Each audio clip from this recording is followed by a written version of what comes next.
Weird eyes? STFU. I've been told my eyes are pretty, but also there's there's a lot wrong with my eyes. Yeah, I was gonna say there's nothing wrong with my eyes. There's a hell of a lot wrong with my eyes.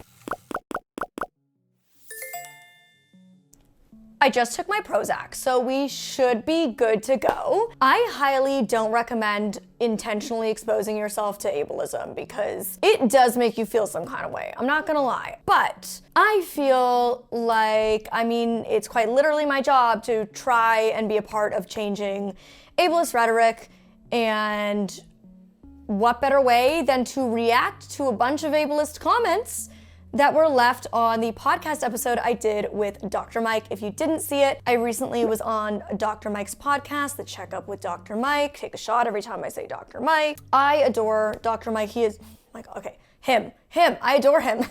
He is such a great guy. We worked together, I wanna say 6 years ago when we did this video. I talk about him in my new memoir, Unseen, How I Lost My Vision But Found My Voice, which is in fact out now in bookstores everywhere you buy books, Barnes & Noble, Amazon, Audible, anywhere you want to get a book at an indie bookstore near you, the library, I don't know, some libraries have it, ebooks, everything, it's out now. Please go support, and if you read it and you enjoy it, it would mean the absolute world to me if you would leave a positive review on Goodreads or Amazon. If you don't enjoy it, zip your lips, we don't need to hear from you. I'm just kidding. You're welcome to review it. It just will hurt my heart a little bit. But it's out now, so link down below to purchase. I really, really, really appreciate it. 2.5 years of love went into this, and now it's out in the world for your consumption of my vulnerability. But yeah, we go way back. He's always been such a nice guy, and I really, in writing this book, knew that I wanted to sit down with Dr. Mike and have a chat because, of course, his community is a lot of doctors, nurses, a lot of people who are interested in getting into the medical field, a lot of people who live with medical issues. It's just a medical community, and I identify as being a part of the social model of disability. I grew up firmly rooted in the medical/charity model of disability, a lot of which I unpack in this book, and how harmful that was ultimately to my mental health. My mental health suffered in trying to treat my physical health, in realizing that it never would be. So we talk a lot about that in the podcast episode, and overwhelmingly, number one, I wanna say so many loving, sweet, kind comments. Like truly some comments that made my heart want to explode. I saw comments being like, we're so lucky to live in the same timeline as Molly Burke, and comments that following me has completely changed their perspective on their own disability and things like that. And I'm just coming off a book tour with Unseen, going to multiple different cities and doing signings and meeting so many of you, and the amount of people who did tell me that learning about social model of disability through my videos completely changed the way they view themselves as a disabled person for the better, and finally allowed them to learn to love themselves. Really huge things, just comments that make all of the ableism worth it.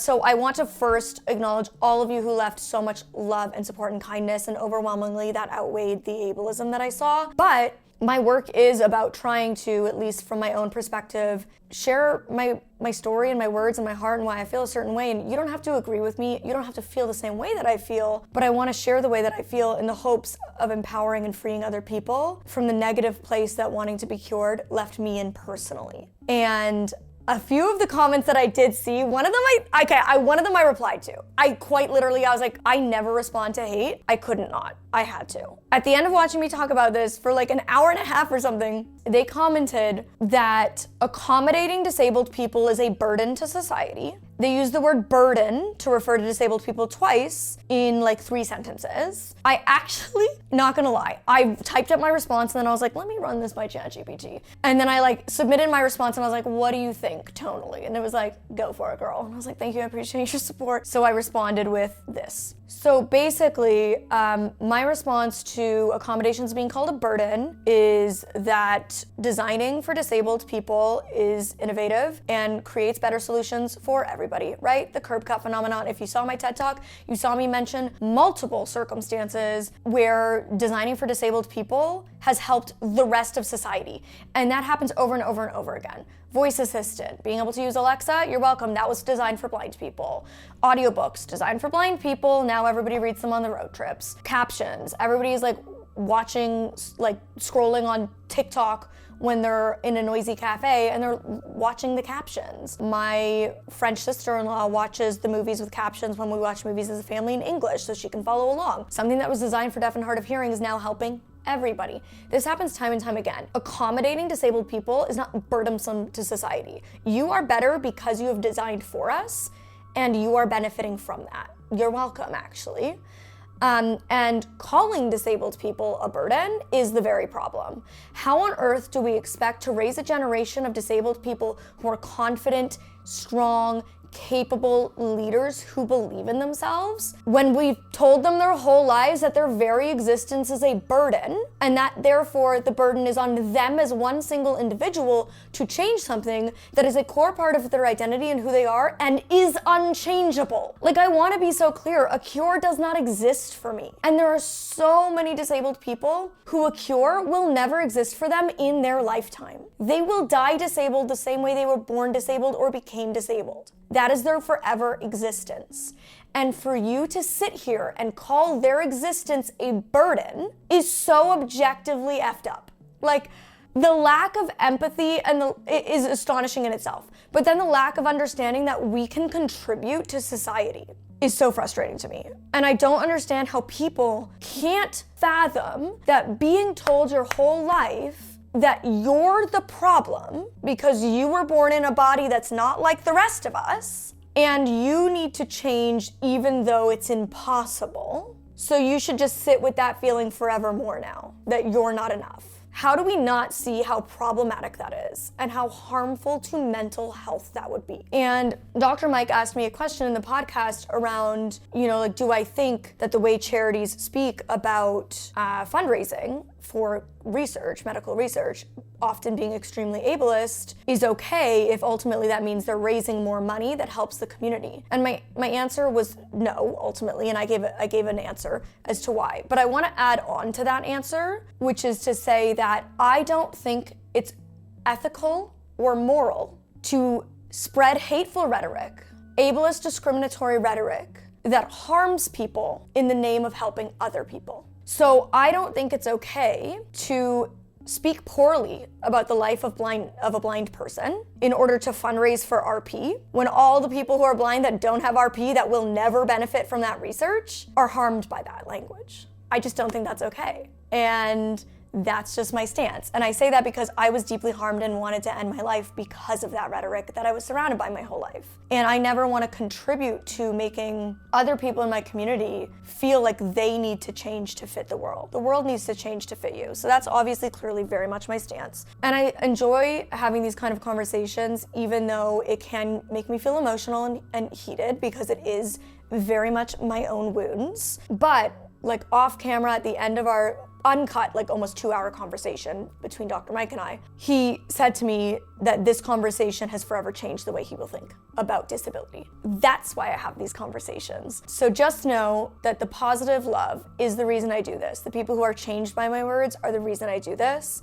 But let's react to some more of the ableist comments that I saw, or haven't seen actually. My boyfriend's scrolling through now. I saw the burden one and just wanted to unpack that because when I went back to look, I couldn't even find it. So I don't know if the person deleted it because they didn't expect me to actually respond, or if it's still there, it's just buried. But yeah, that was one of them.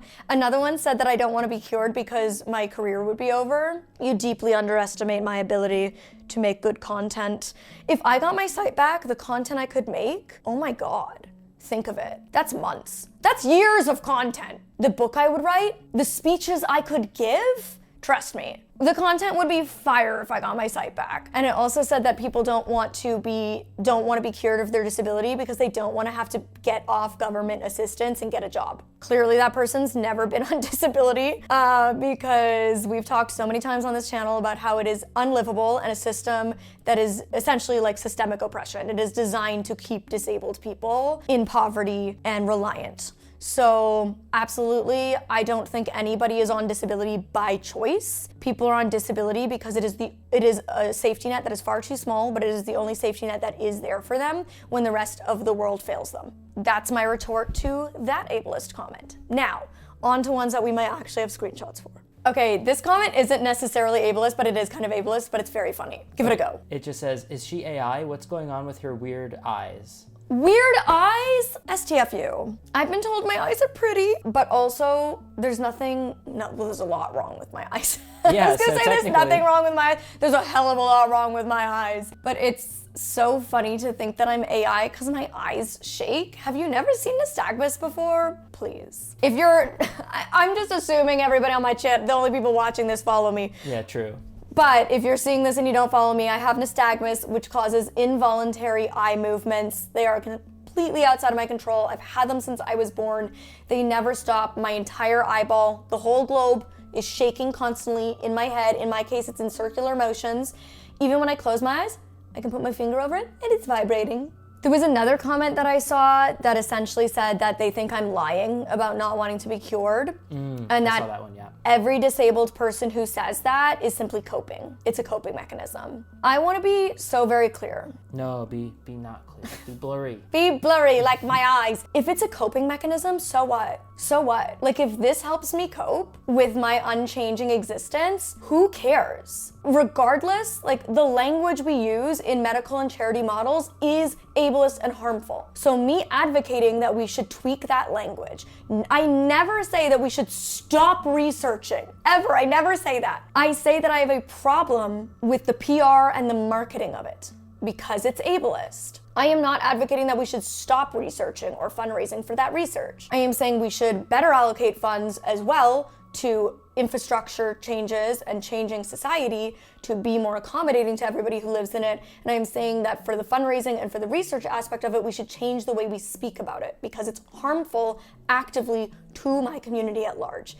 And if the only way we have to cope with that is to convince ourselves that we are happy in this existence, so be it. If that's the only thing that gets us through the day in an ableist, inaccessible world, so be it. Who is that harming? Who is that harming? No one. I am the biggest fan of a placebo. Like we say like, oh, what if it's just a placebo effect? Who cares? It's working. Even if it is a placebo effect, it works. And that's all that matters. If I take a sugar pill that I'm told is a painkiller and my headache suddenly goes away, great. I no longer have the headache. It got the desired effect that I wanted anyways. So it doesn't matter. But also, I want you to remember that there are a lot of people who were born in their disabled body and that is the only way of life they've ever known. That is the only existence they are accustomed to. And yes, it would be, in certain ways, traumatic for that life to change into something new. And I know many of my disabled friends who were born disabled and those who became disabled who are content and happy with their lives, regardless of the fact that yes, we can admit that it's harder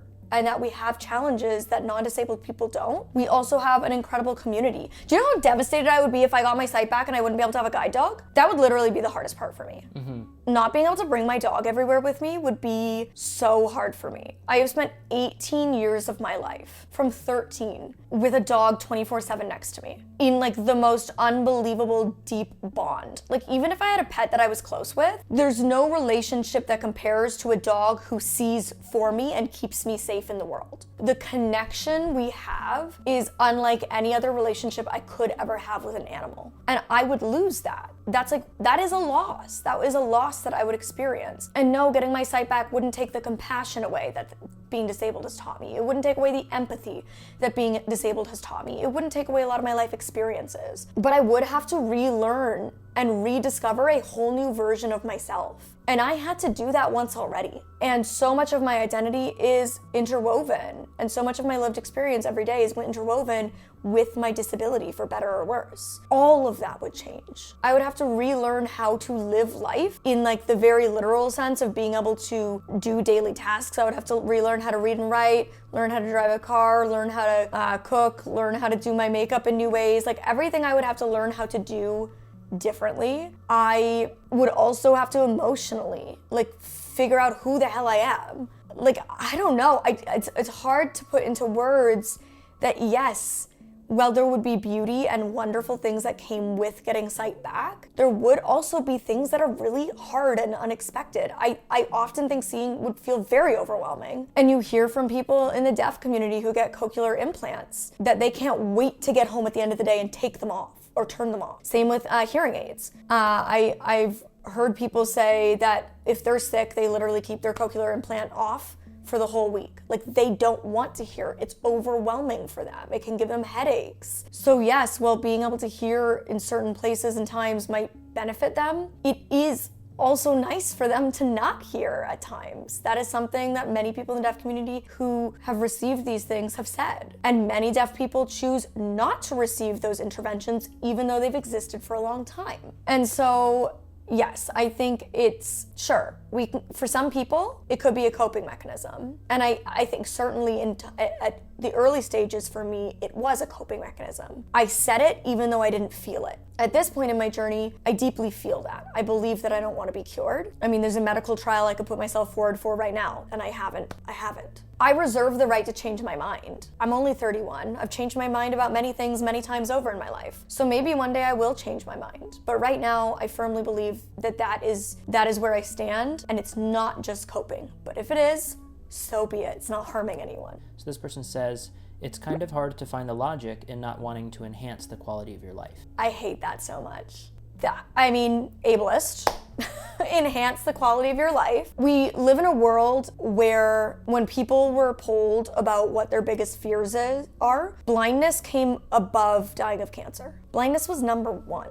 We live in a world where the amount of times that I have had people throughout my whole life come up to me and trauma dump and tell me all of these crazy hardships they've experienced and then say, but at least I'm not you. And they say it in a way as if they're saying like, you're so strong and I'm so grateful I haven't had to go through what you have because what I've been through is hard enough. I couldn't even imagine going through what you went through. And I'm like, dude, objectively what you went through is harder. Like, why do we just constantly think that the existence of disability is the epitome of the worst thing in existence? I mean, we talk about euthanasia, and so much of it is around this idea that disabled lives are less valuable than dying, that it's more ethical to let somebody go than to help them rebuild their life with a disability. We have movies like Me Before You, or whatever the hell the most ableist movie of all time is called, where despite the fact that he found love after becoming disabled, he still wanted to die. I get comments, and so many people in my community do every single day, saying, if I went blind, I'd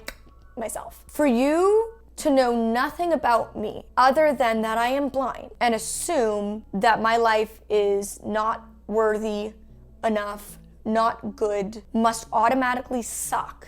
There's no other word for it. That's ableist. I can have a good life and be disabled. And I need people to understand that, because disability is the only community, the only minority community that anybody can join at any time.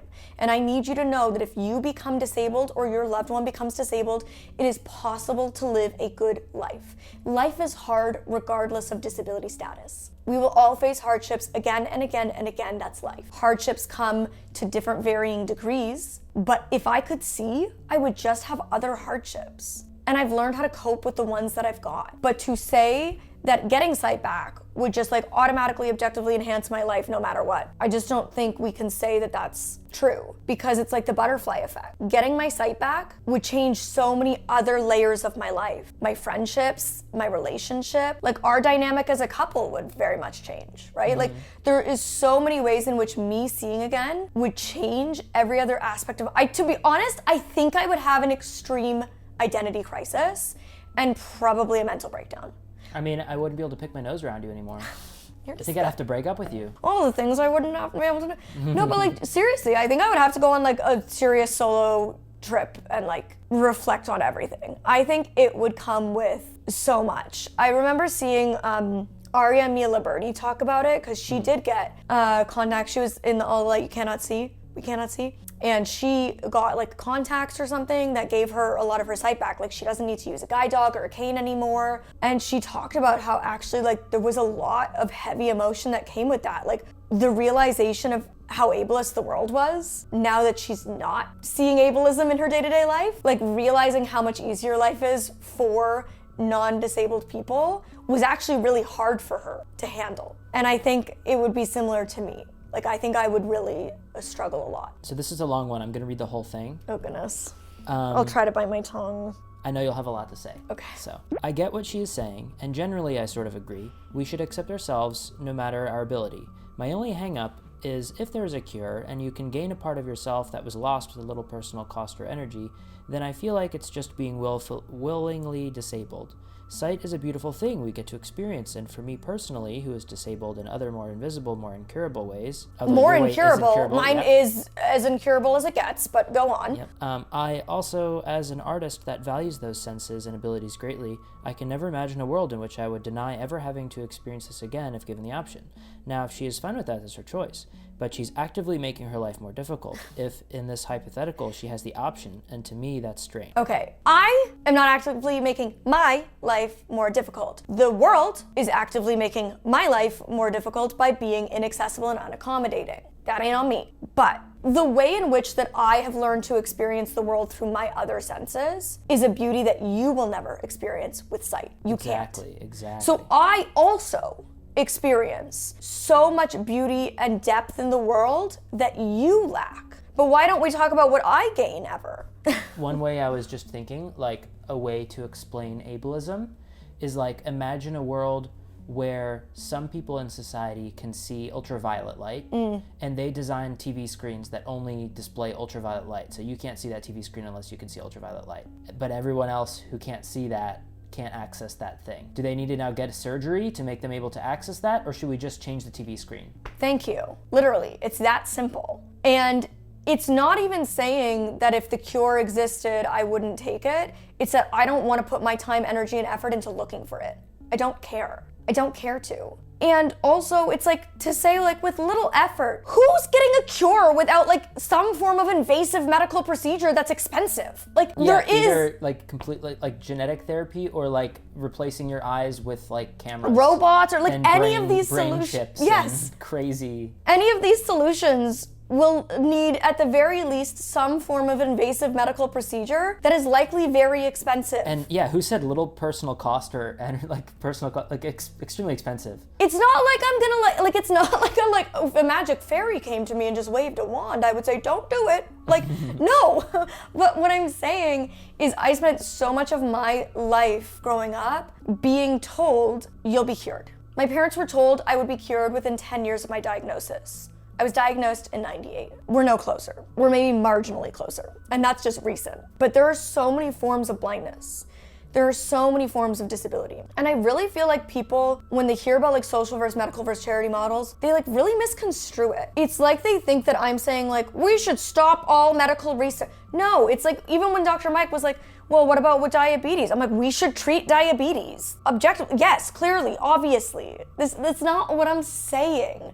That is not what I'm trying to get at. What I'm trying to get at is we need to stop constantly telling disabled people that we are a burden, and that the burden is on us as an individual to change. And when we talk about medical research and curing, that is how we speak about it. And that is harmful. And that actively harmed me mentally and actively harms many people in my community every single day. That's problematic. And I personally could not learn to love and accept myself until I fully let myself grieve not only the loss of my vision, but the loss of the hope that I would one day see again. I had to let go of the idealized version of myself who could see and the life that she would live, because that's a fairy tale that is not in existence, not today. And so I needed to let that go and say, I don't need it. I am gonna put all that same energy, time, and effort that I was putting into wanting to be cured into building the best version of this life that I can.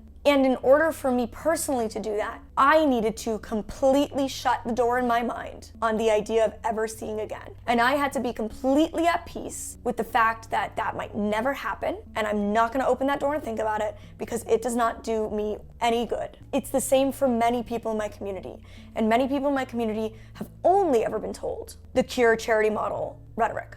They've never been told, hey, actually, you don't have to own this. This isn't on you. You're good. Like, you can love yourself and build an amazing life. And I'm here to be the big sister, the disabled big sister on the internet that tells you that. Because when somebody was my big sister and told me that, it completely changed my life. It freed me of so much guilt and shame and self-hatred. It freed me of so much pity and anger and resentment. And none of those feelings do me any good. All they do is hold me back and keep me stuck. Letting all of that go and being like, whoa, it's actually not even on me. And I can put all this energy into making the world a better place. And I can put all of this energy into loving and accepting me as I am and being whole and feeling good enough, and putting that energy into finding community that understands me, people who really love me and accept me as I am, activities that are accessible, accommodating the space around me. That's where I want to put my energy, because whether I will or will not ever get a cure one day, it remains to be seen. We don't know. But what I can say is I don't need it. And we live in a world that expects that I automatically need it to live a good life that is enough. And that is ableist. Final comment. Okay. This one will probably also make your blood boil. Okay. I don't want to be, I'm well you're aware fine. I probably sound angry. No, you should. But as I said, like, when you face ableism your whole life, every single day, from microaggressions to downright discrimination, yes, it gets you some kind of way when people are saying these things, because I know that they're not just saying it to me in these comments. Well, they're saying it to all of you. This one is about to. And it's making my blood boil. Okay. So I'm going to defend you as well. You don't have to defend yourself. Okay.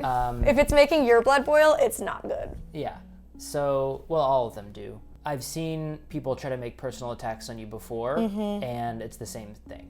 Yep. So this person says, I would die and be reborn if it meant that I could drive a car again. Maybe being blind is cool when you're Molly Burke, but when you're the other 80% of blind people, I'd happily lose my entire body, let alone myself, to have the independence and freedom to just get behind the wheel and go wherever I wanted. First of all, the internalized Molly Burke doesn't let you drive a car either. Yes. Second of all, having a small bit of professional success doesn't discount your experience as a blind person. My whole life. First off, I want to say this person clearly has a lot of internalized ableism. I'm assuming based on the way they wrote it that they are blind. It actually does not make my blood boil. I feel sad for them because they sound like they are living with a lot of bitterness for their circumstance. And I've been there and it's painful. And I've been in this place where I wanted to die because dying felt better than living in a disabled body. I don't want anyone to ever have to feel that. And that is why I talk about this stuff. That is why I tell you, there is a life after becoming disabled. You can rebuild, and yes, it looks different than your life before becoming disabled. But that doesn't mean it has to be less beautiful and fulfilling and joyful. It will have hardship, and so does non-disabled life. And I just never want people to feel like disability is the end of the world. It can feel that way, but that feeling can be temporary if you choose to recover, if you choose to rebuild, if you choose to want better for yourself. And when I was at rock bottom and I was like, okay, so I can end it. And I very literally had a plan. I knew exactly how I was gonna do it. And I had this option and I was every hallmarker of a suicidal person. I had reached the point of utter peace where suddenly out of nowhere my emotion had improved. And that was because I was ooh, it's gonna be over soon. I was that close, okay? So I understand how, and it was directly because of going blind. That was what got me to such a dark place, was going blind and everything that cascaded after that, right? The bullying, the depression, all the things. Losing myself and my life and my identity, blah, blah, blah. I was okay, so I can do that and life's no more and this existence does not continue. Or I can give myself one more chance and say that I'm miserable like this. And nothing will change if I change nothing. If I continue to let myself be miserable, at the end of the day, I am choosing to be in pain. I am choosing to remain a victim. And I gave myself one more chance. And you guys might see me now in front of this camera with millions of followers and a book on store shelves. It's not like this just happened overnight. It was years of hardship and fighting and torment, and I still struggle. But I choose life. I choose to love myself. I choose to accept who I am. I choose to not hate my existence because I'm blind. This is the life I've been given. And there's nothing I can do to change it. All I can do is change how I view myself, the words that I tell myself, how I speak to myself, what I do in the world. When people make ableist comments, I can either listen to that and say you're right, or I can say, hey, call you out on it and be like, that's f***ed up. I've never said the F word on this channel. We're bleeping that. That's how passionate I am. Truly, I don't want people to hate themselves. And we live in a world that has spoken so poorly of the existence of disability that it leads disabled people to hate themselves, and you don't have to. You can choose to keep hating yourself. But I'm here to tell you, you can also choose to not. But to do that, it takes intention and it takes hard work. And not everybody's willing to do that. You need to choose yourself. your joy. You need to decide. Nobody can do it for you. You need to decide that you deserve better than this. And you need to dismantle the ableism you've learned and held inside and rebuild your life. And some people will do it and some people won't. And I can't force you to do it. All I can tell you is it's possible because I did it. And I will also say, it's like you say like, oh, the Molly Burke. I wasn't always the Molly Burke. Like, this isn't always who I've been. And I still deal with the same discrimination with Ubers and Lyfts that you do. With your service dog, I still deal with the same ableist comments when I'm at dinner with my boyfriend and he's being praised for being with me, or he's being asked what I want to eat instead of me. Like, I still deal with this. Having commercial success or money in my bank account has not changed that the world isn't accessible. I changed. I chose to change, and you can too. That's on you. If you want to be spiteful, that's the way you choose to live your life.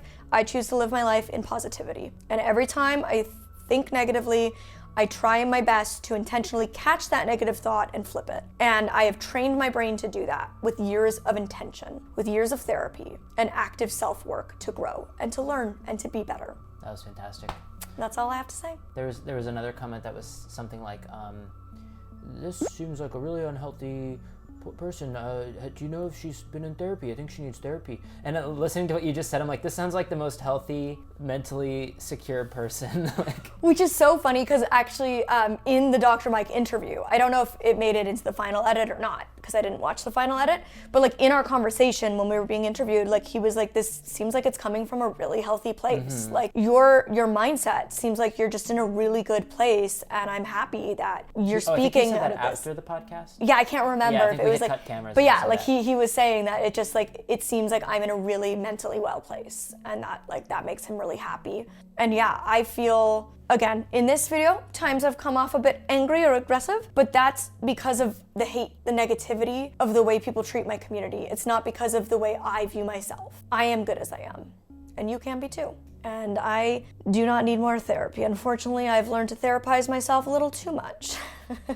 If you read my book, you'll be like, this seems like a very therapized person. Mm-hmm. That's all. Hope you enjoyed. And again, like, love Dr. Mike. His questions, none of them were ableist. We had such an insightful, delightful conversation. And the people leaving comments that are like, I'm a doctor and this will stick with me for the rest of my career, this has completely changed the way I think. That's why I do this. Those of you with disabilities who feel seen in what I say, you're the reason I do this. And the people who don't get it, maybe never will, and it's not on me to convince them. What else is amazing is like looking through those comments is like 99% of them are all people just feeling so validated. Yeah. So that's a good thing to point out too. It's not like these misguided comments are all over the place. They're hard to find. No, they're hard to find, which is honestly inspiring in itself, because a decade ago when I started doing this, that would not have been the case. A decade ago, my comments were filled with like really awful stuff. And it has changed so much over the years. And meeting so many people in my community who came out to my book signings, which thank you to every single one of you who did, hearing your stories of how my work has changed your life and self-perception makes every person who doesn't get it disappear. Because when I set out to do this, I just wanted to be the person that I didn't have when I needed it, and to feel like I'm actually achieving that. There's no bigger gift. Thank you to every single person who does leave those comments of love and support and tells me your story. It does not go unnoticed.